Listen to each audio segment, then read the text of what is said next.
This is a recipe for vegan Paella. paella. I didn't want to butcher the pronunciation of the word. So our friend Ava is here today. Ava is from Barcelona, and she is so nice to come here and teach us the traditional method of preparing paella. My pronunciation is horrible. She's laughing at my pronunciation. So we're going to explain to you what you will need to prepare this recipe. The ingredients are as follows. Ava's going to take over now. Traditionally, paella is made either fish or meat. Sometimes they mix both, but however, these days more folks are starting to use more vegetables and vegetarian type paellas. We're going to start. What we have here on the table is one full onion chopped. Some people like to use onions, some people don't. You can try both ways. I really like the flavor that it gives. Instead of meat, we have this substitute, which is mushrooms today. We have zucchinis, pepper, garlic, beautiful tomatoes, 6 to 10 tomatoes grated, 3 cups of rice, and the lemon's going to be a garnish for the end. We have some thyme and fresh rosemary and some organic olive oil and sea salt, Hawaiian sea salt, and water. We're going to combine all these elements in the paella. They all have an order that they go to, and we'll start with a great fire. Now, Ava's family has been preparing paella. It's my pronunciation again, horrible. Has been preparing this dish for many generations, so we're very lucky to know how to learn how to do this. All right, so let's get started. We have the fire going. It's nice and hot. Ava is going to take over and tell us about the type of firewood that we're using. So here in Hawaii, there's a lot of kiawe, which is excellent wood to make a paella, and always you want to use kind of like the ingredients that are in the area, trying to be more sustainable. So we found some kiawe in this beach. Here we put the paella pan. Tell us about the pan. The pan is just iron pan. It's flat. It has this little kind of pattern where it evens out the heat a little bit. Okay. First thing we're going to throw in there. A lot of olive oil. You notice that she put in looks like 3 to 4 tablespoons of olive oil. Don't be shy at the olive oil. Don't be shy with the olive oil. Very true. So we're gonna get these onions in there, the mushrooms. Once this gets nice and golden, you wanna put the vegetables that take longer to cook first. Okay, so first the onions and the mushrooms. Now Ava's adding the peppers. If someone was cooking this at home, what would you tell them? So if you're cooking it at your home, what you want is a gas stove. And a lot of times, depending on the size of the paella, you might use 2 or 3 burners at a time.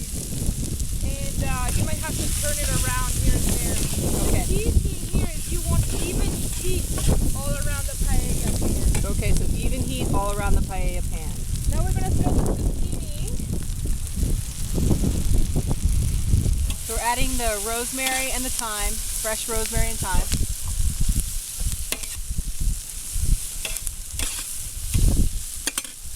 We use rosemary and thyme because that is what naturally has grown in Spain, in the country, everywhere. It's just wild everywhere, and you just go out and pick some of it, and that's what it's made this meal traditional of Spain, are these ingredients. Okay, so we're adding the salt. Now salt is important to bring out the flavor of the food. So now that we have these, you can put everything aside a little bit, and then we're going to add a little bit more olive oil. Okay, so press everything to the side, add some more olive oil. It is important that the pan is level. You can see maybe we're a little bit out of level here, but then we have the garlic. Add your garlic. Now this is a very important part. Once the garlic is getting a little bit golden, there's a little bit more sticks over there. Okay, we're gonna add more sticks.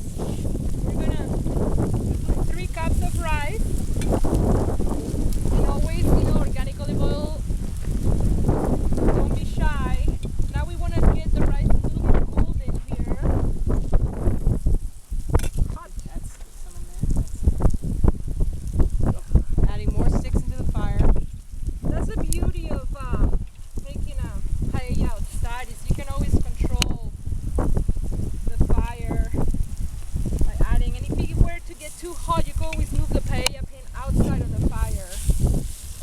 But right now is where the rice is grabbing all the flavors. You want to just make sure, I mean, if your fire is too hot, you want to make sure that the rice doesn't get overcooked. And this is just the key part, so the rice once again grabs all the flavor of these beautiful ingredients. We're keeping the heat pretty high here at this point. And a very important part is these tomatoes that we've grated, you know, about 6 to 8 tomatoes for 4 people. And once you see the rice maybe it's getting too hot, this tomato is acidic, so it's gonna make that rice keep adding flavor when you add the tomato sauce, the grated tomatoes. It absorbs the flavor. The rice absorbs and it. it doesn't allow it to stick. So it's a great little trick that you want to save towards the end. So now that the rice is getting a little bit of a golden color, we add a little bit of tomato. We're going to keep stirring it dry. We don't add water yet. Just like that. And we want to save a little bit. Like right here, it's getting a little hot. See, this is great. This tomato allows it not to stick in the pan. And once it's going to start sticking is when we add the water, which normally is double the amount of the rice that we put. Okay, so we used about 3 cups of rice. That means we'll put about 6 cups of water. And I'm just going to throw more olive oil.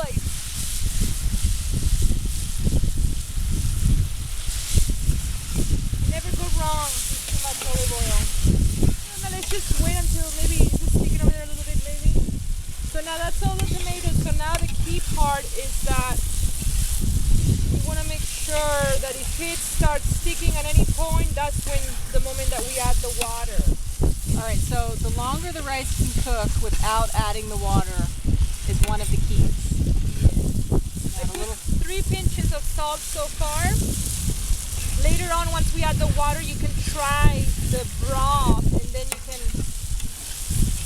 might want to add more salt or not. Always sea salt. Okay, always Natural sea salt. Natural sea salt, very important. All right, so this has been cooking for about 5 minutes. We just keep moving it around, making sure that it's not sticking. And now that you see this beautiful change of color in the rice, now it's time to add water. We're going to put double the amount of water. Double the amount of water. It's the rice. Or a little less.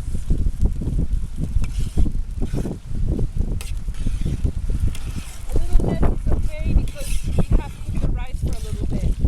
Okay. And now the key is now that this whole pan is gonna boil evenly all around it. Once it boils evenly, we're good to go.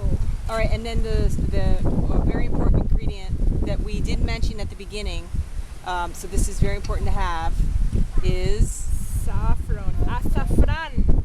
saffron. We'll just use all of it. So what, about a big pinch of saffron? Yeah, a big pinch of saffron. Okay, so we used a big pinch of saffron for 3 cups. This looks a little uneven. Should we adjust it? Yeah. Okay, so you can see that the pan is tilting a bit, so we're going to adjust it so it cooks evenly.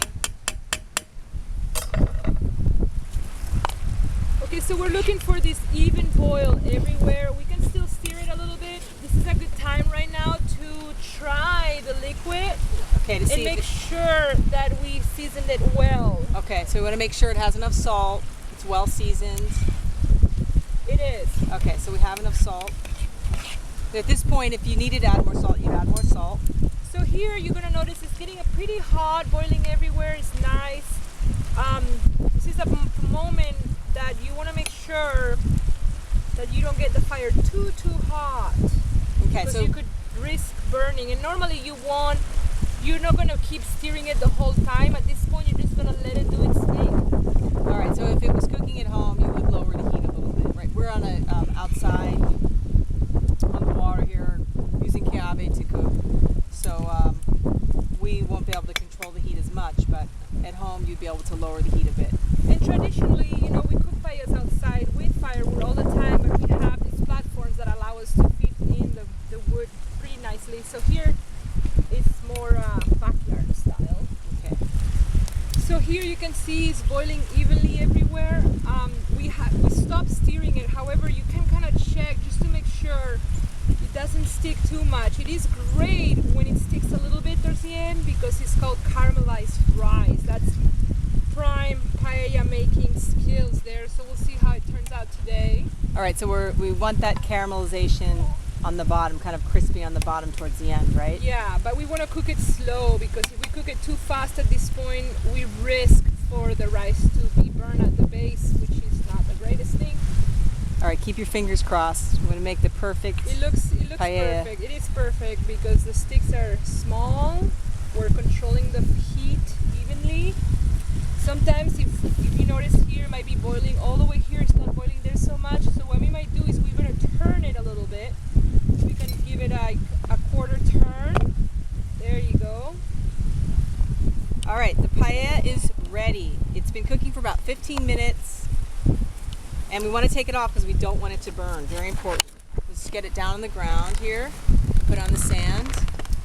Here's the paella, one shot. If you want to, this is what my father used to do. La paella. Oh. We're just gonna let it cool for a little bit. Ava's going to check it for us now. So this is great. Nice paella serving here. See, this is a caramelized. This is the gold right here. Everybody dies for this part. And then we have a little bit of lemon. This is your choice. You can add some or you cannot, but you can sprinkle a little lemon. All right. Ready to eat. There you go. Vamos a comer la paella. Freestyle vegetarian cooking. Enjoy.